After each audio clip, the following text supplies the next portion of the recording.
advantage of that and maximize that potential. In Arlington, Virginia, station area planning resulted in such a dramatic explosion of mixed-use development, generating such enormous property tax increments that the country was able to lower its other property taxes. Additionally, Ashley Swearigan, President and CEO of the Central Valley Community Foundation, says that the next governor needs to finish this job and deliver high-speed rail to Californians as promised.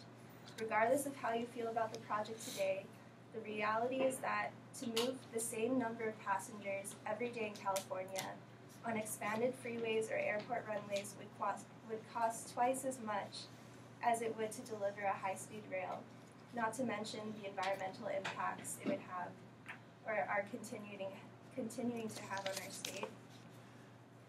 As the fastest growing regions in California, it's unacceptable to continue to leave the Central Valley out of the state's infrastructure and to not invest any money in it at all. And without major investment in water, education, and transportation projects like high-speed rail,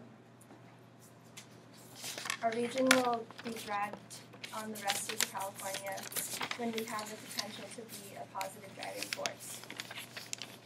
So I believe that since we've already voted on this issue, while it was proposed in 2008, we need to hold our politicians to their promise that they're going to build this rail and not just ignore it or let it go to waste.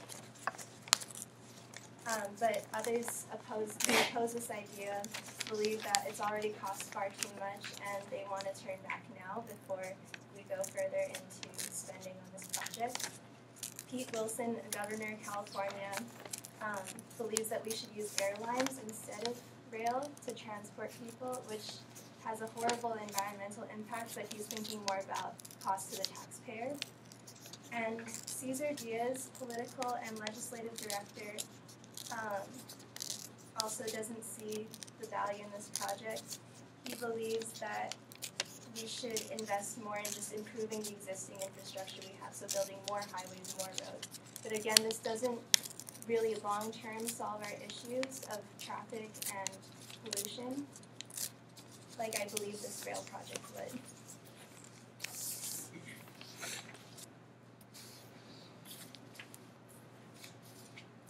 Finally, there's a measure to get rid of this project entirely that's going to appear on the ballots in 2020, and that's where all of you come in.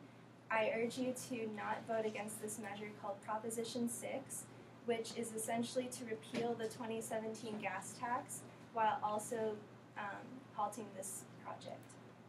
It's led by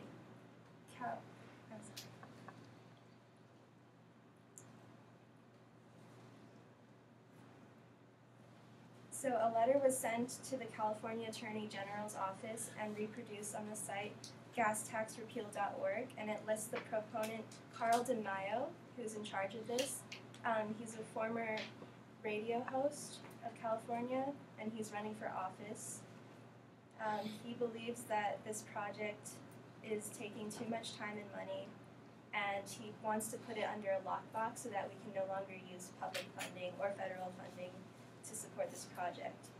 So, all in all, while this project has been mismanaged and it does continue to grow in the projected estimate for how much it's going to cost, I still believe that it's a worthwhile investment for California that would, have a lot of short-term headaches for us and obstacles, but once you reach further than that, there's a lot of long-term solutions that make it worthwhile. So I propose that we vote against Proposition 6 in 2020 when it comes out, so that this measure will not go to waste. Thank you.